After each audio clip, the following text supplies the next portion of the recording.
Hello વિદ્યાર્થી મિત્રો, આજના આપણા આ વિડિયો લેક્ચરમાં આપ સૌનું હાર્દિક સ્વાગત છે.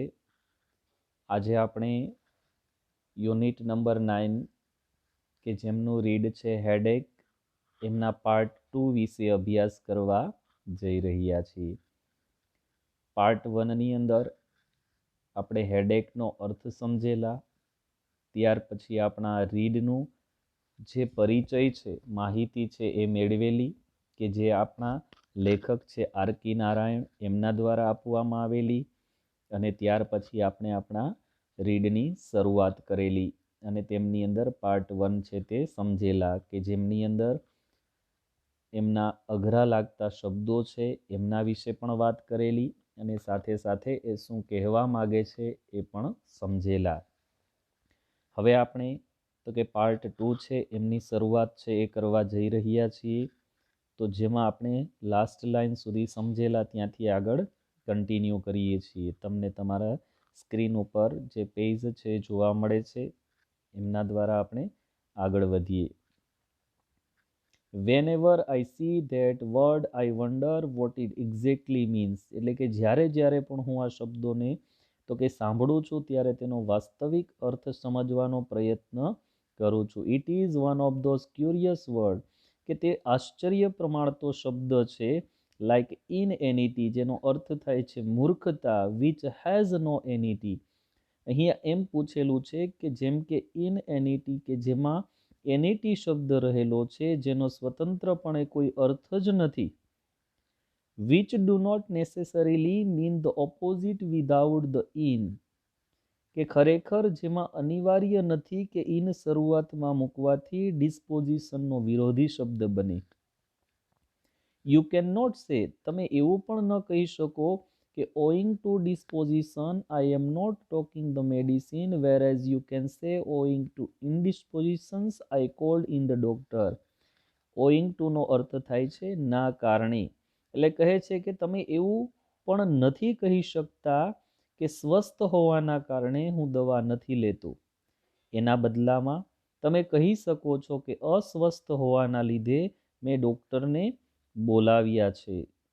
What exactly is this indispositions? અહીંયા એમ કીધેલું છે ખરેખર આ અસ્વસ્થતા શું છે?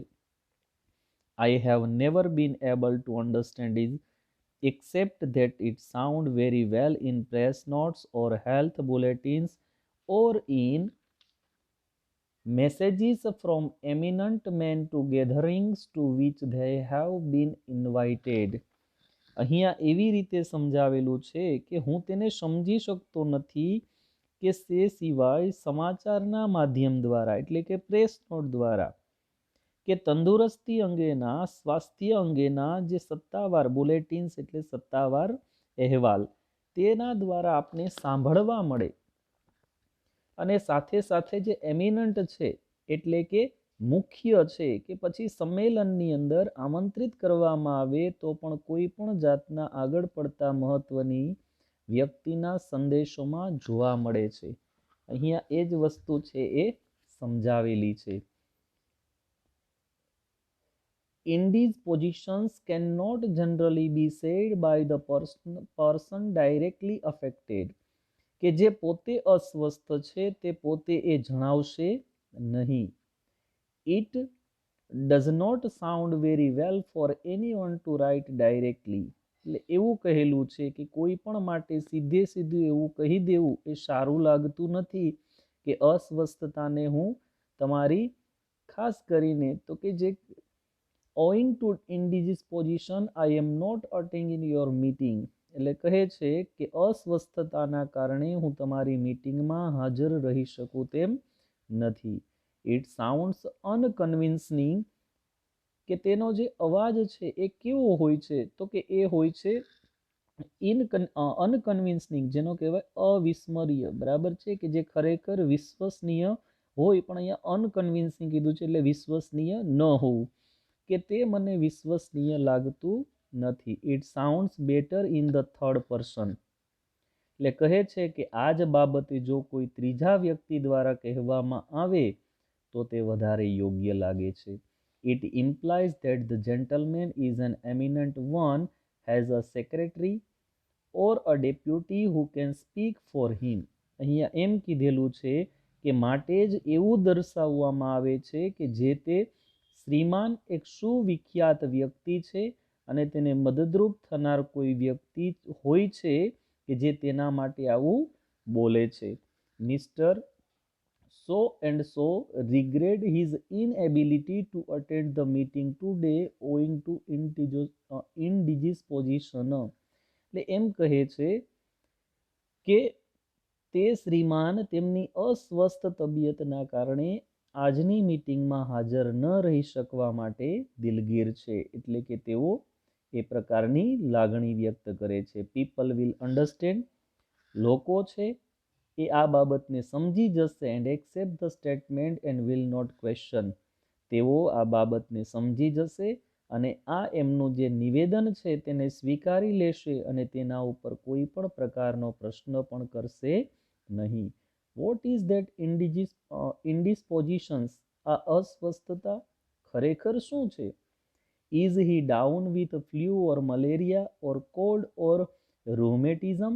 અહીંયા પ્રશ્ન પૂછેલો છે. ખરેખર આ કોઈ ફ્લૂ એટલે કે તાવ છે, મેલેરિયા છે, કોલ્ડ એટલે કે શરદી છે, કે પછી રૂમેટિઝમ જેનો અર્થ થાય છે સાંધાનો દુખાવો, કે પછી સાંધાનો જે દુખાવો છે તેનાથી વ્યક્તિ પરેશાન છે.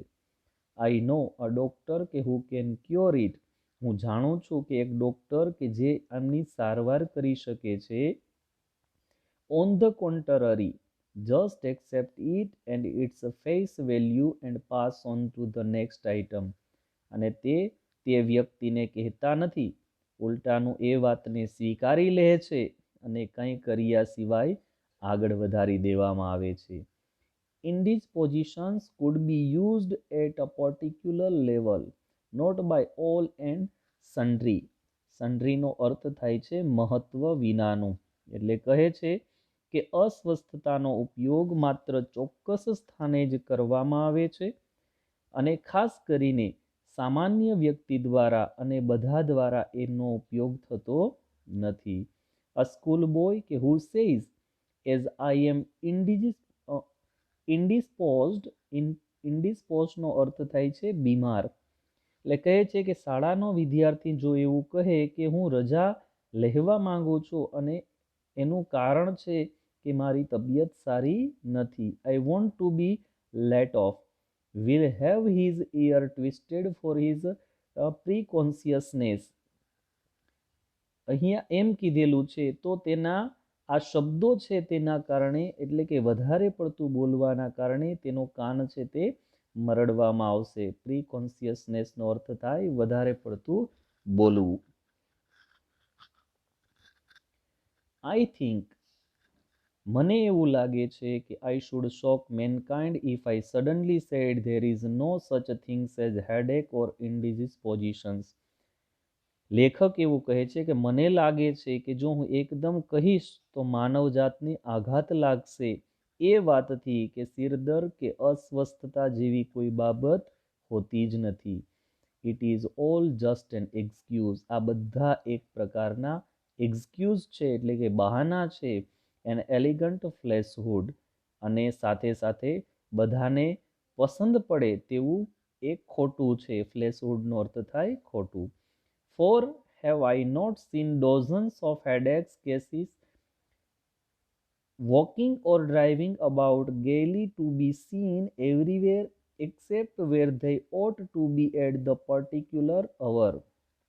શું કહે છે કે for have I not seen a dozens of headache cases walking or driving about gaily? gaily નો અર્થ થાય આનંદ. કે આ ખરેખર અનેક માથાના દુખાવાવાળા અનેક લોકો આનંદથી ચાલતા કે ડ્રાઇવિંગ કરતા મેં જોયેલા છે. એટલે કે માત્ર બહાના માટે જ એ દુઃખ વ્યક્ત કરે છે, પણ ખરેખર તો એ આનંદમાં હોય છે. ગેલીનો અર્થ થાય છે આનંદ.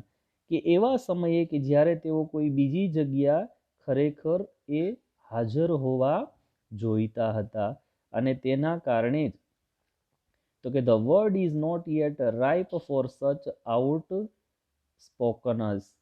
રાઇપનો અર્થ અહીંયા થાય છે સ્પષ્ટ અને આઉટસ્પોકનસનો અર્થ થાય છે સ્પષ્ટ વક્તા.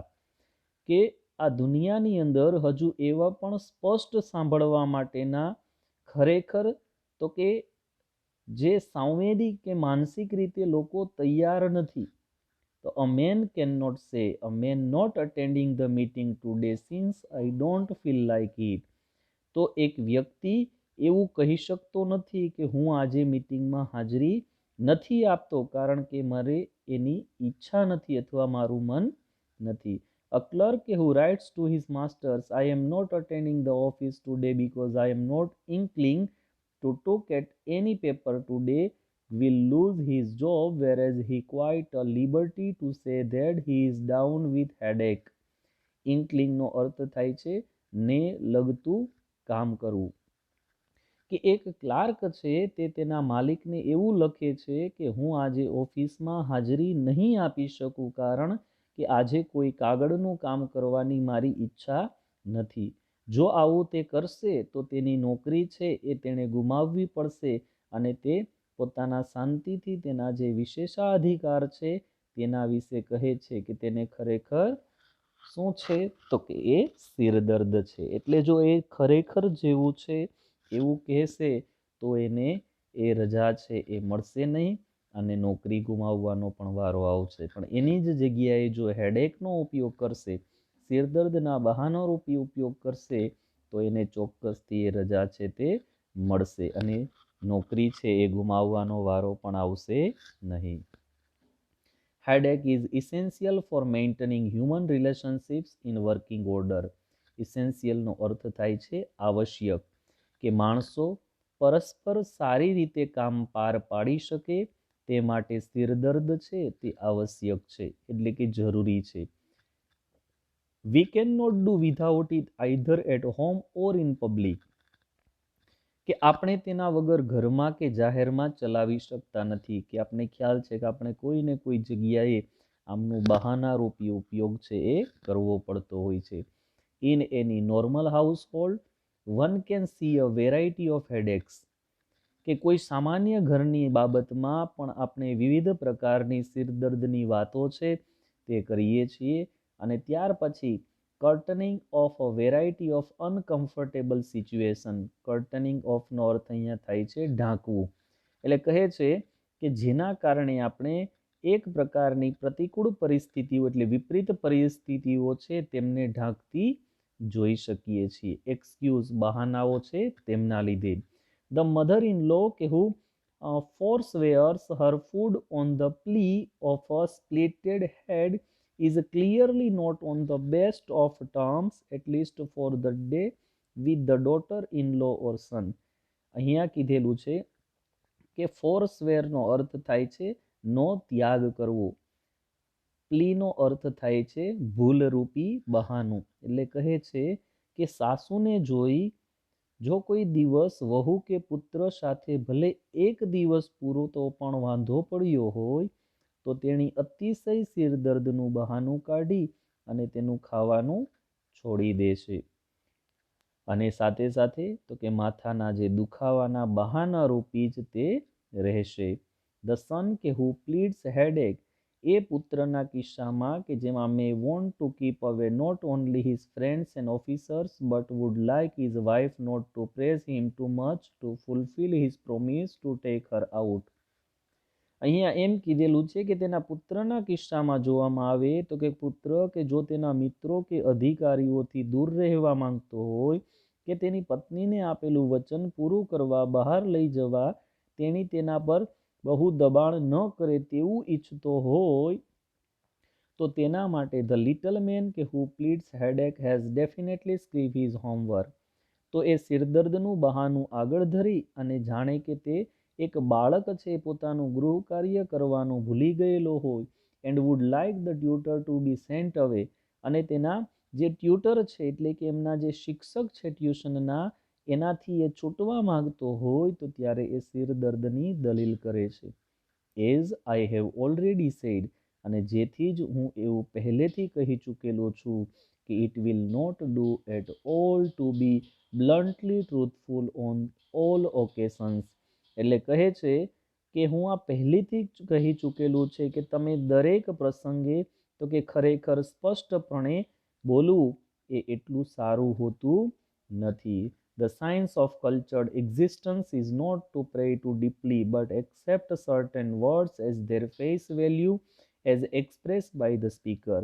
એટલે કહે છે કે સંસ્કારી લોકો છે એની એક અમુક નિશાની કે જે સૂચક પણ નથી કે હંમેશા અન્ય લોકો છે એના આવા બહાના કાઢવાના દોષ જોયા કરવા અને તે ખરેખર સત્ય બોલે છે કે નહીં તે જાણવાની કોશિશ પણ કર્યા કરવી, પરંતુ બોલનારના જણાવ્યા મુજબ તે જે કંઈ બોલે છે તેનો સ્વીકાર કરવો. ખૂબ સારી રીતે આપણા લેખક છે એમણે સિરદર્દ છે એમનો ઉપયોગ લોકો કેવી રીતે કરે છે સમજાવવાનો પ્રયત્ન કરેલો છે. આપણો last paragraph, headache has become such a confirmed habit that a huge trade has development in proving a cure for it.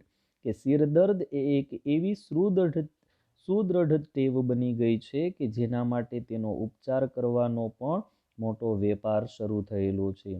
Some people feel lost unless they carry a tube of some headache remedy in their pockets all the time.